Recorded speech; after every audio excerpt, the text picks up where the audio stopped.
Hi, I'm Kathy Burns with the Canton County Cooperative Extension Service. And I'm Diane Mason with the Boone County Cooperative Extension Service. We're here to share information on food preservation in our series of canning, freezing, and drying foods. Today we're going to talk to you about home canning. So what is home canning? It's actually the process of preserving food by placing it in a glass jar and heating it sufficiently to kill microorganisms that can cause food spoilage and might cause foodborne illness. We want to do it safely, we want to do it accurately because it can be deadly if it's not done correctly. We certainly don't want that.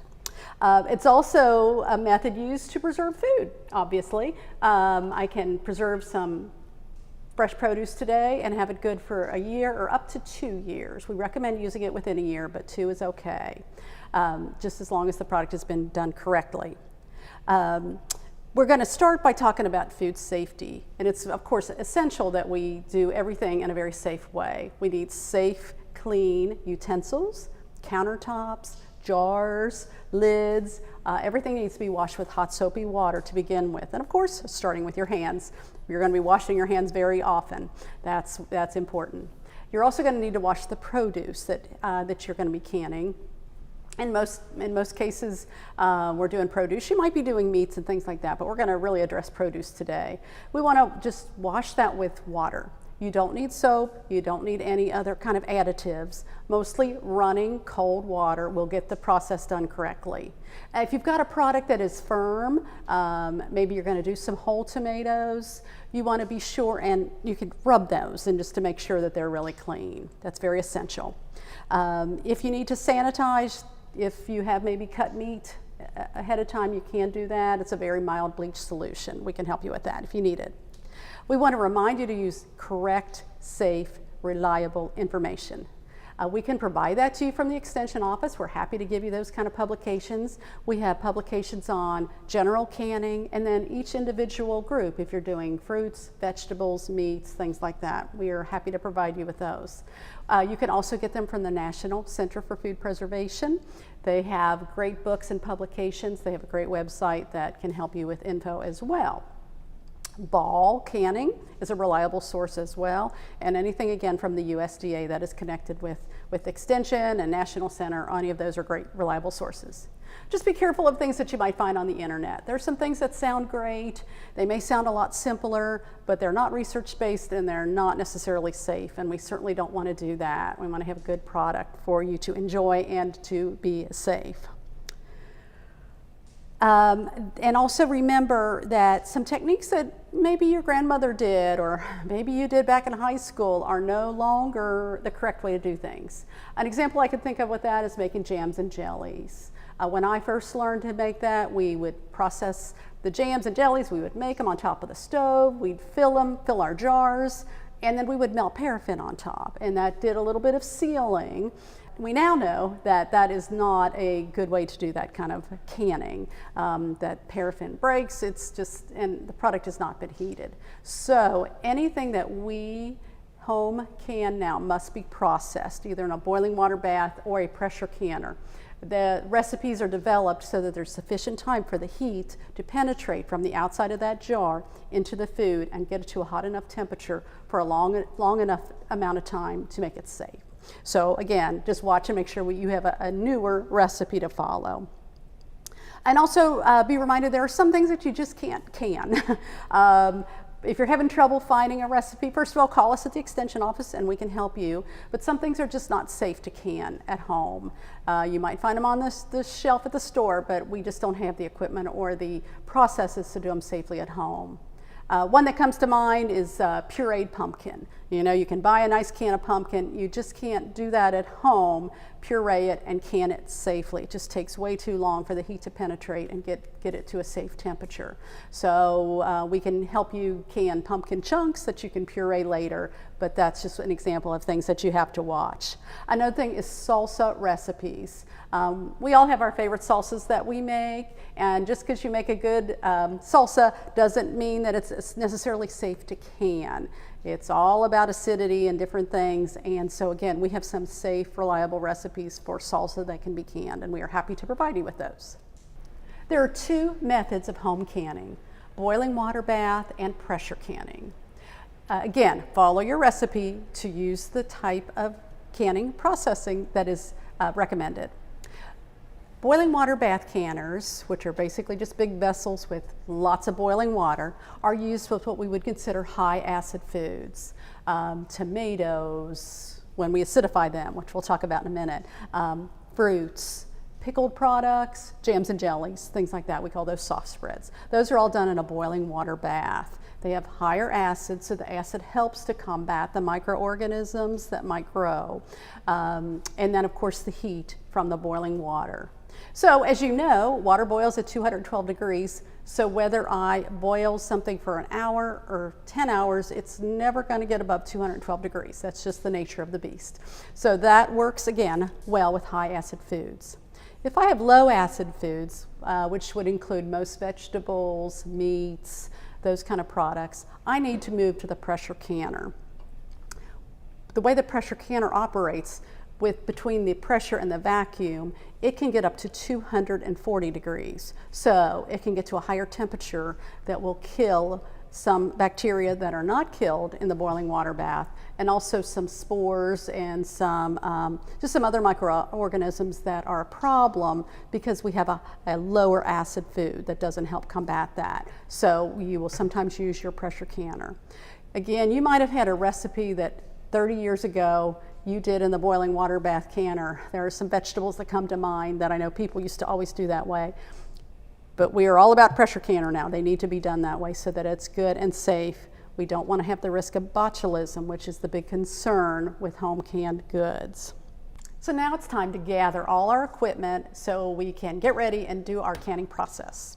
Now, canning can take a long time. There's a lot of hot water. Often there's a lot of ice water, a lot of heat, and a lot of energy. So it helps to have all your equipment gathered to begin with so you're not searching for things and it can't interrupt your canning process. So let's look at these canners a little more closely. I've just got a couple pots here that would be very suitable for using for boiling water bath canner. This is probably the traditional one that most of us are used to seeing. It's a coated enamel. Works great. It's a nice big pot that can hold a lot of product. Next to it is just a smaller canner I have for doing smaller amounts. It's a big pot. It has a rack in it. Got to have some kind of rack. There's a large rack in this one. The smaller one that fits in here. You might even have a rack that is flat. Just anything to keep the jars off the bottom of the canner. We just don't want those jar bottoms right against the bottom of the canner because of all that intense heat. So that's why we have those. It kind of also helps with getting your jars in and out of there because they're going to be hot. You don't have to have a special boiling water bath canner as long as you have a pot with which you can put your jars in and allow the water to boil 1 to 2 inches above. That will work. And again, have some kind of rack in the bottom to keep those safe. Boiling water bath. So what that does, of course, is it transfers heat to the jars through the boiling water. And so there are very precise times for different products, and they might differ even among the same product. You might have tomato pieces that have one time. You might have whole tomatoes that have another time. So check and make sure you're using the correct one. We mentioned the pressure canner. This is our pressure canner. This is a dial gauge pressure canner. You might also have a weighted gauge. You might, either one will work fine. They just help you indicate the poundage of pressure that is used when you conduct your recipe. They also have a rack in the bottom. They're made from a heavy aluminum. They're kind of heavy to begin with, so you gotta have your muscles out when you do this because once you get this filled with jars, you have to be able to lift it. That's another thing about canning. It's nice to do with another family member because there is a lot of work involved and it is just a nice way, and sometimes you need somebody to help you out, maybe move your muscles. So these again are for our lower acid products because when we get this pressure canner going, it will get to 240 degrees and be a lot safer. The other one I have here is something that might be a little bit newer to some of you. This is called an atmospheric steam canner. So these have not been around for very long, but what they do, they are also used with higher acid products. So again, I cannot do vegetables or meats in here because with those products, I would need to do them under pressure. Because this again is just working off of boiling water. What it does is it has a smaller amount of water in the bottom and it works off the steam that goes through the canner and it heats the product. Now there's it's not a real simple process. You can't just take a regular pot and do the same thing. You saw that this one has an indicator on the dial, and when I heat my product in here with just a few inches of water in the bottom, I also have a rack and I put my jars on top. I put this on and I have to wait till my indicator gets to the zone of which it needs to be, and then I need to start timing. And of course it has to stay there the whole time. If it drops down, then I'm not doing this sufficiently. So they do save water. Again, it's the same products that you would do in a boiling water bath canner. The times are the same, but you just have to make sure that you have sufficient steam that stays as long as you need it for. These can only go for no more than 45 minutes because of the water evaporation. And if you're very vigorously boiling your water, it might go a lot quicker than that. So again, read the directions and just make sure you're doing them correctly. But either of these will work for high acid products, this for low acid products. There's lots of other equipment that you're going to need when you do your home canning. First are your jars. So you want to use a canning jar. No leftover product jars that you might have around that even fit the lids. That doesn't matter. They're still not suitable. These have been processed in a way that they can take that intense heat, and they can be used year after year after year. But you need to inspect them. Even if I get a new box of jars, or if I'm pulling them out of the attic or the garage, you want to inspect them. Make sure there's no little nicks or little scratches or even like a hairline crack in here, because not only could that break when you were processing, but it can interfere with the seal of the jar. So we want to make sure they're nice and smooth. Of course, they'll be nice and clean, and again, those can be used over and over. This is what we would call a wide mouth jar, and this is a regular mouth jar. It's a personal preference. These are both pint jars. It's just what you like. So to go along with those jars, we need some lids. And we want you to use these two-piece lids. They consist of what we would call some people call this the flat, or just the lid itself that fits onto the jar. These have to be changed every time you use them. These are not reusable. So you'll use it to can, you'll open your can, and then you discard it. But on top of that is the screw band. These can be used year after year after year. You just have to watch and make sure they don't get rust on them, because that can interfere with your processing as well. So those fit together. And so you can find them for the regular mouth, you can find them for the wide mouth jars as well. When you buy new canning jars, they will come with the jar, the lid, and the screw band. But after that, then you can just buy the flats or the lids themselves, because that's all you'll need to redo unless you need to replace some jars. So those are our jars that we're going to use. Then we need all these other things to help make the whole process a little bit easier. I'm just going to go around. We're going to start with paper towels. You're going to use paper towels when you wipe off the rims. You just are going to use paper towels anyway in general cleaning. You need to have some hot pads, of course, because you're going to might be pulling off a hot lid or moving a hot pan. Lots of nice clean towels that are ready to go. You'll need some kind of rack, or you could use towels, and this is used for resting our canned goods when we take them out of the canner and we're going to have them cool, and then we're going to leave them alone. Just getting them on a little rack can raise them a little bit and help them to cool a little bit more efficiently. So that's what that's for. This is what you would call a jar lifter. We got to have this when we can, whether we're boiling water bath canning or pressure canning, because this is used to lift the product in and out of the canner.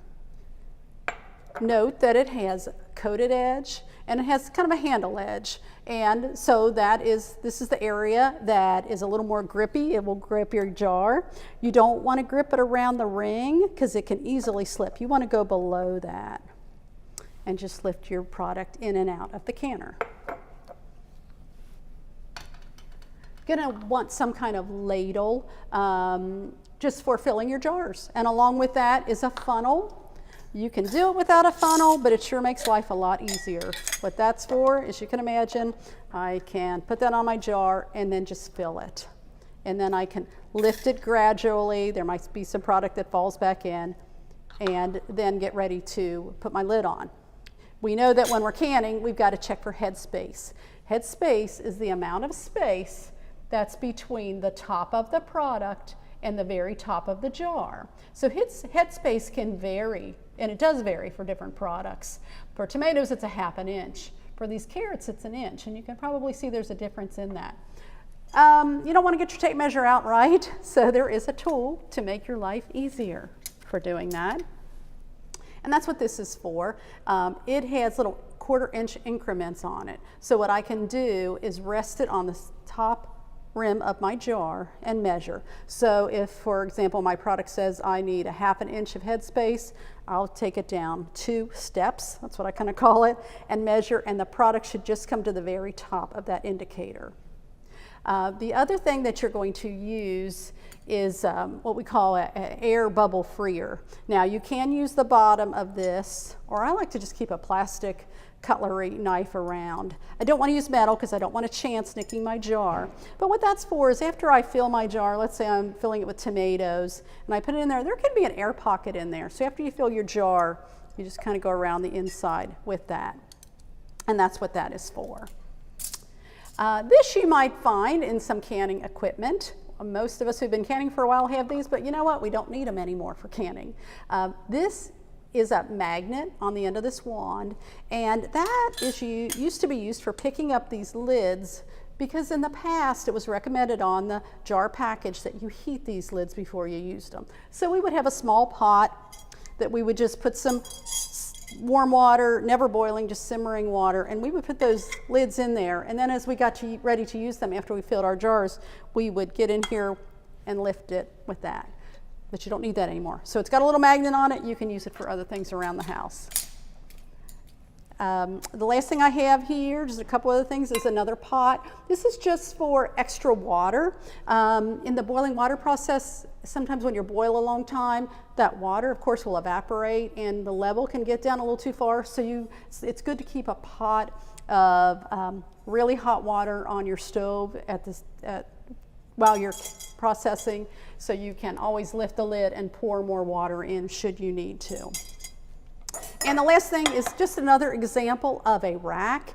If you don't have a rack that came in your pot, this is actually just a cooling rack, but it will fit in some of the pots that I have. So it's just another thing that you can do if you don't have if your pot doesn't have a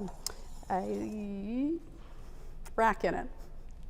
Okay, just a couple other reminders. Your recipes might talk about altitude. Altitude is not an issue in Kentucky. We are primarily below 1,000 feet, so the timing in the recipes that you will find is correct. You don't need to do any kind of adjustments with that.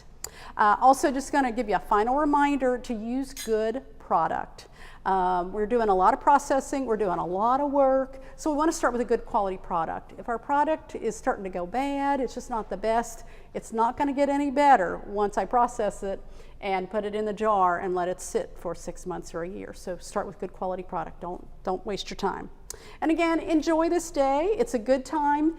Some people find it very therapeutic. It's also good family time. You can always give people little jobs to help you with this. And you will certainly enjoy the fruits of your labor later on, and you'll appreciate the hard work you did, and I think your family will enjoy it. So good luck. Hi, at this point we are going to process some home canned tomatoes using the boiling water bath method. So I have done some ahead of time that I wanted to share with you. You can can whole tomatoes, you can do pieces, you can do them in water, you can do them in juice, but just be sure and check for a reliable recipe. We recommend that you get your recipes from us. We are happy to formulate those for you and send them out for you. We have publications from the UK Extension Service on home canning, and we have specific ones for different types of food, such as tomatoes.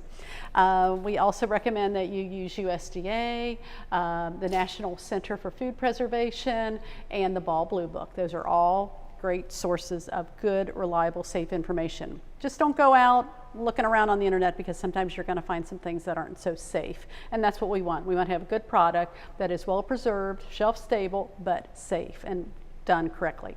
So today I'm going to hot pack these tomatoes. You could cold pack. Cold pack is just taking the product, taking something like these tomatoes that I have peeled ahead of time, either the whole or the pieces, and filling your jar, putting water or juice or whatever you want in there, and then processing. But again, we're going to hot pack them because we can get a nice good product in there that's ready to go. You do need to check on your recipes and make sure that you're using correct timing, because the time to process whole tomatoes is different than it is for pieces. The time for juice is different from water, so just be sure and check that. So today I have Roma tomatoes. I like to use Roma tomatoes because they're nice, meaty, and they make a nice canned product, but any kind of tomato will work for this process. It will be the same instructions. You can mix them up. You can have a variety of tomatoes in there, but you do just need to follow the instructions that we're going to share with you. So I want to peel these tomatoes first because I don't want the peelings in the jar because they're going to roll up and be very unattractive in my product, and I don't want that. I'm going to go ahead and remove them, and then they'll be ready to use for chili or lasagna or any other kind of recipe. So the easiest way to do that is to first cut a little X in the blossom end of your tomato. So just a real simple little X, that's all it takes. And what that does is it just helps start the peeling process of the tomato. So I'm going to take our tomatoes then. I've gone ahead and cut the rest of these already. And over here I have some hot water. So I'm going to remove my lid. It really doesn't need to be boiling, just a nice simmer. We are good. Turn this down just a little. There we go. And since it is hot water, I'm going to put this on my big spoon here, and I'm going to set a few of these in here. Don't overload your pot. If you put more than, I don't know, 4 or 5 or so in there, it's going to, of course, lower the temperature of the pot, and the tomatoes will take longer to start the peeling process. And we don't want them cooked. We just want them to start with the skin removal. So you just kind of leave those in there for a few minutes. Nearby, you also want to have a bowl of ice water, because again, we don't want these to cook. So what we're doing is we're putting these in this hot water for, oh gosh, 30 to 60 seconds, just depending. You can just kind of keep an eye on it. And then immediately putting it in the ice water, just for long enough to cool it off, and then we can bring them over and peel them. So what you're looking for is the skin will start to split, and especially that area where we cut it, it will start to really show there, so that makes it just a little bit easier. Let's see. Sometimes I get a little over anxious. You can pull them up and see if they're starting to peel. They should easily. So you can probably see that that's just coming off real easily. That's great. That's all I need. So I'm going to put it right in the ice water. I'm going to go ahead and remove all these because they went in about the same time. And then I can start my next batch.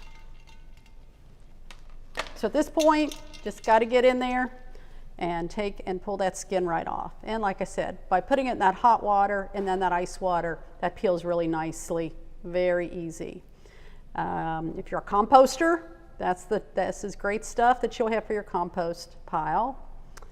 I'm just going to cut this off. And at this point, what I would do if I had a big core, this one just has a very small core, I would go ahead and remove that.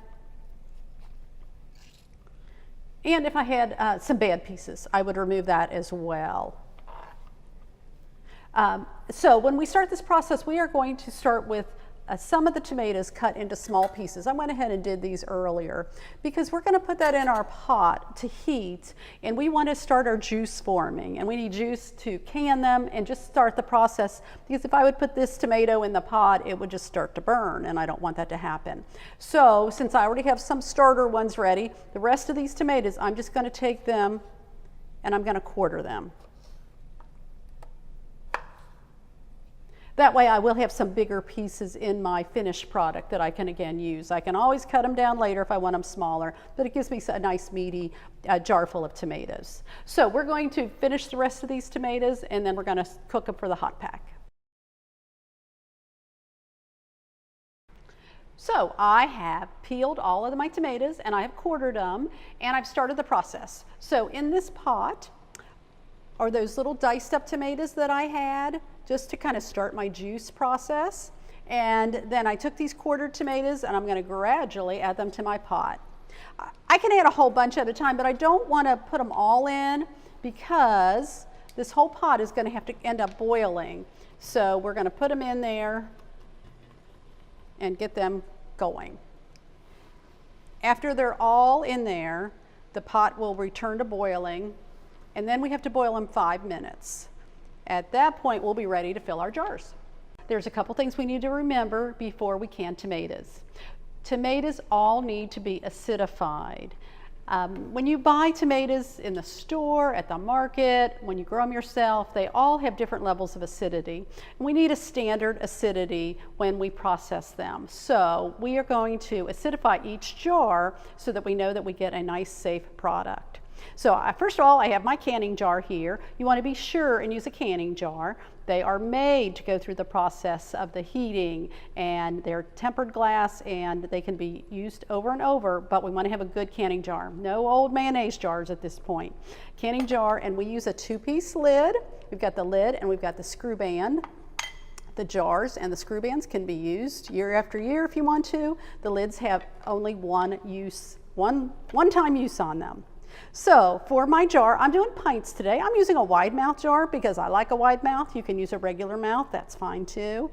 But to each jar of tomatoes, I need to add 1 tablespoon of lemon juice. We have to use bottled lemon juice. Can't use fresh lemon juice, even though you probably want to, because the acidity in bottled lemon juice is standard. We don't know, again, the lemons that we get at different times of the year have different levels of acidity. So we want to be sure and use bottled lemon juice product. You can also use vinegar. You can also use citric acid. It just depends on what you like. Vinegar does impart a flavor that you may not like. And a lot of us just don't have citric acid. But anyway, most of us have lemon juice and that's what we've got. Tablespoon per pint. Salt is optional. This is a canning salt product. You could use your home iodized salt, but iodized salt and just table salt have an anti-caking agent in them, and so sometimes that can make your product cloudy.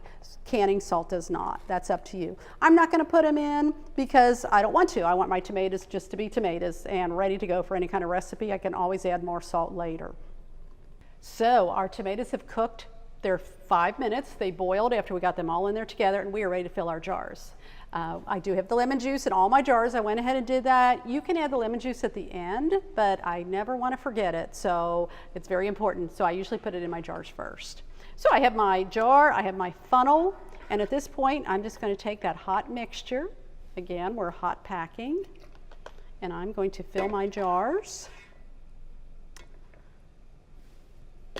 I like to get a lot of the kind of meat, you know, you might as well. There's a lot of good juice in here too that I want, but I want to fill these up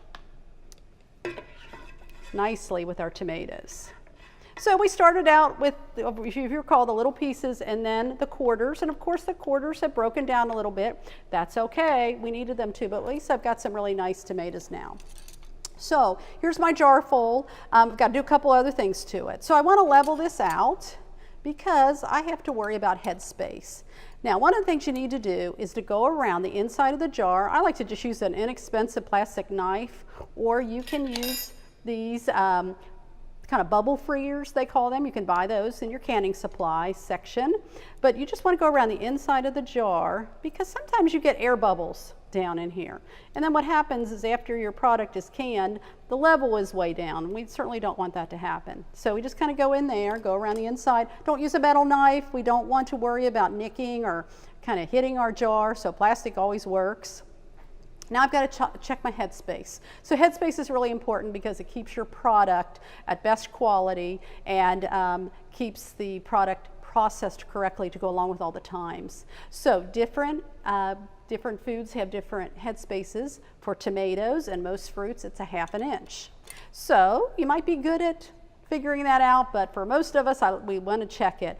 And this is a tool, again, you can buy this in your canning supply section of your store, and it has these little 1/4 inch increments on it, kind of like a little step ladder. And 1/2 inch I want to go up to. So what I'm going to do is go to the second step, and I'm going to go around the lid of my jar, and I'm right there. If I think, oh gosh, you know, am I a little bit low? Am I a little bit high? If you think you're a little low, you can always add a couple more spoonfuls of liquid. If you're a little high, you can get in here and remove some. But I've done this a couple times, and that's pretty good. So I'm ready to put my lid on. I've got to do one more thing. I've got to wipe the rim of the jar, because as I put those tomatoes in, I could have a stray seed, I just might have some juice, and it might interfere with the gelling of the lid, and we certainly don't want that to happen. So we mentioned we have our 2-piece lids. So this has the sealing compound. We're going to put that side down. Now in the past, if you had canned before, you might have been used to warming those lids. It used to be a recommendation from the canning company. It is no longer. So it can just be clean, soapy water, wash, it's ready to go. So you'll put that on, and then we're going to put our screw band on. We're going to put those on what we call finger tight. So I turn it till I start to get resistance, and then I stop. I don't want to over tighten it. It could interfere with the lid and the whole canning process. We've seen them buckle before if they've been way too tight. So we want to just do that and let it go. I'm going to go ahead and fill this last one. I'm just using a really small 3-pot canner that I have. So when you look at boiling water bath canners, you can buy big canners. This one over here, this big blue, people kind of call them granite canners. They've been around a long time. They work really well. They're going to do great for canning. Just need a big pot. You need something that will allow your product to go into the canner and have water to boil 1 to 2 inches above the jars. So even if you have a big stock pot at home, that's fine too. But what you do need is a rack. So a lot of these come with racks. This one comes with a big rack. The little one I have, I bought another rack. It was just a regular stock pot. I found a rack to fit. You can also just use like a cooling rack, some kind of rack. We don't want the jars hitting the bottom of the pan. We don't want to risk some breakage. So I've gone around the top, the inside of this jar. I'm going to wipe this off as well and put my lid on. So in my small pot over here, I have my water, not boiling, but I do have it hot. It's a hot pack, so I want to put it in a hot water. Even a cold pack, you'll put in hot water, but not quite as hot. Well, we have the guidelines for you. This is we want this to be about 180 degrees. Of course, boiling is 212.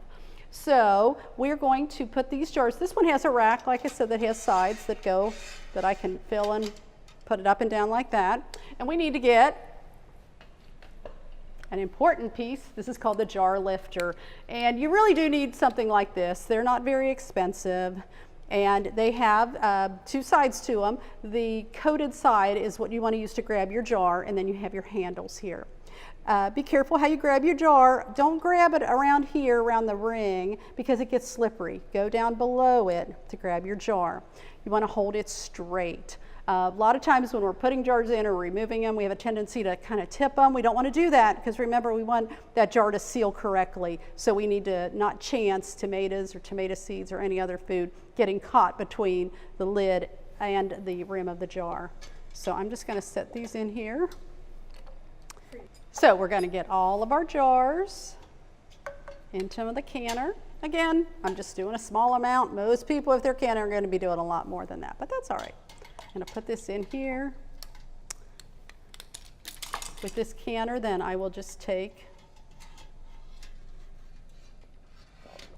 our rack and set it in there. At this point, I'm going to put my canner on high. I need to have a rolling boil to do this process. So it's going to take a few minutes I will go ahead and put the lid on. I'm going to raise this up all the way, put the lid on it. And it's kind of simmering right now, but that's not what we want. We need a rolling boil. Until we get a rolling boil do we start timing. So at this point we just wait. You know how it is about watching water boil. You just wait a few minutes and then we start our timing. During the processing time, you might have some loss of water due to the constant boiling. So if you do, it's very helpful to keep an extra pot of hot water or a tea kettle or something close by that has hot water in case you need to add it during the processing time. So in here I have some hot water. I'm just going to add it into my pot here. Try not to pour it directly onto the jars themselves, but just top it off. And then I know I want to maintain at least 1 inch to 2 inches of water over the top of the jars. All right, our 35 minutes are up. Our tomatoes have been full rolling boil for all those 35 minutes. So at this point I'm going to turn it off. I'm going to remove the lid. Be very careful, of course, because you've got a lot of hot water.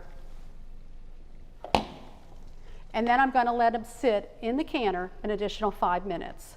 That's a recommendation from the lid company. They have found that they had better results with the lid sealing correctly if they sat in there 5 minutes. So just 5 more minutes.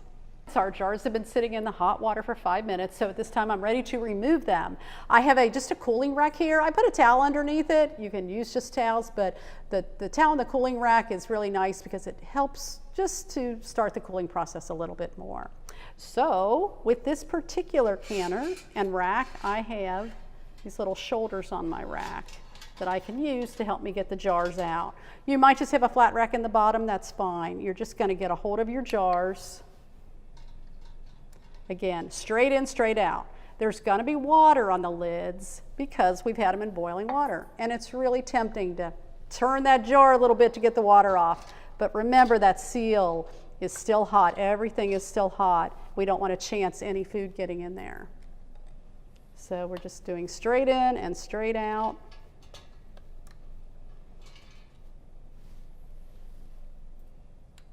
And there's our jars. Now I have to leave them alone. The rings might be a little bit loose. Don't touch them, just let them go, and they need to sit at least 12 hours so that they cool correctly, and it helps guarantee your seal. Okay, now that your canning is complete, I want to cover a few tips for post-canning activity. Number one, you may find that right after you do can, and this jar is still a little bit warm, you'll find that some of your items are sort of floating in the jar, and that's normal. After it sits for its required 12 to 24 hours, those items will drop down and be under the water if there's still plenty of water in the jar. After they've sat for 12 to 24 hours, you'll have cool jars and you'll be able to handle them. The first thing you want to do is to remove the ring and take a look at your jar. You can look at your jar and see how high your water level is and if your product is still under the water. If it's not, it's okay. Don't take the lid off and try to add water or do anything. It just means that if I have this jar and another one where the water level's okay, I would use this jar first. If it's really, really low, again, I would just use it first, and I'd probably try to use it within maybe a month or so. It's just going to deteriorate faster. After I take the ring off, I just want to take a nice wet towel and wipe my jar off, clean the top off, and that just gets rid of any sediment or anything that might be on the jar that would attract bugs in storage. So I'm going to wipe it off. I always want to label my jar. I usually either use a permanent marker, or you can buy stickers that you can write the name of the item and the date that it was canned, because after you do this for a few years, you may forget when you did things. So always date your jar. We do recommend that you use the product within 1 year, no more than 2 years. And as it's sitting on the shelf, you want to store it in a cool, dry place, not in the direct sunlight, and you can line your jars up. If you'll notice, this particular jar, this is looks like a peach jam or a peach jelly, a peach jam. You'll see that the top part of this jam is starting to darken. This jam is over 1 year old, and it's somewhat normal for that to happen, but it's not normal for it to happen at this rate. And the reason, one of the reasons this is starting to darken is that the head space of this particular jar was incorrect. For jams and jellies, the head space is 1/4 of an inch. And this one looks like it maybe was about an inch or a little bit more. So maybe it was the end of the run and they didn't want to not can something. It's better to go ahead and eat that product than to can a partial jar. You can't can partial jars and get a good quality product. You won't get all of the air exhausted out of the jar. So that's an example of something to be concerned about. If I saw this on my shelf, I would discard this jar. I would not use this because I don't know how far down the product has gone to deteriorate. Another thing, sometimes we wonder if something didn't seal. That's another thing, is you can check the seal on this. If I push down on this, this lid should not move up and down. I should not be able to pop the lid off just by using my fingers. If I can, it means that it didn't seal, and I have 24 hours to either reprocess the food or do something with it. So I have several choices. I can reprocess the food, and by reprocessing, I mean I take it out of this jar, I replace the lid, I bring it back up to temperature, I repack it, and I reprocess it exactly like I would have with the normal product. So if I processed it for 20 minutes, it has to be processed again for 20 minutes. That means it's going to be really overcooked. I can empty it out of this jar into a freezer container and put it in the freezer for storage, or I can put it in the refrigerator and use it within the next couple of days. So I do have some options. If I have a lot of jars that didn't seal, I'm going to look to myself to figure out what I did wrong. Were my lids new lids? Did I use the proper process? Did I process the proper amount of time? Did I wipe the rim of the jar before I put the lid on? Because sometimes you can get little pieces of food or salt. Did I check the jar before I used it to make sure there weren't any nicks or cracks in the rim of the jar? All of those can affect whether my jar seals or not. So always look to yourself. Also, if I have water that's low, if I have a low water line, like on the green beans I had, maybe it's because I didn't let the pressure canner come down to pressure on its own. Maybe I had the pressure way beyond the 11 pounds of pressure 10 or 11 pounds of pressure that was called for in my pressure canner. There are several reasons why I might pull liquid out of a jar. Remember that when the jar is in the canner, it has not yet sealed. It does not seal until it comes out of the canner and has time to sit for 12 to 24 hours. So I'm going to put these up on my shelf, and I'm going to enjoy the fruits of my labor for the next year. And as I'm thinking about next year for canning, I will plant and be prepared with my jars and everything before I get started. So I encourage you to can quality produce, have all of the equipment that you need before you get started, and then follow the recommended recipes that have been research-based and from a quality source, whether it's the Ball Blue Book, the Cooperative Extension Service, the Center for Home Food Preservation. We always encourage people to use those resources for canning. And enjoy, because this in January is yummy, yummy, yummy. We hope you find all this information to be helpful. We've given you a lot of details, but we know sometimes there can still be questions. So feel free to call us or email us, and we're happy to hear from you. Happy preserving.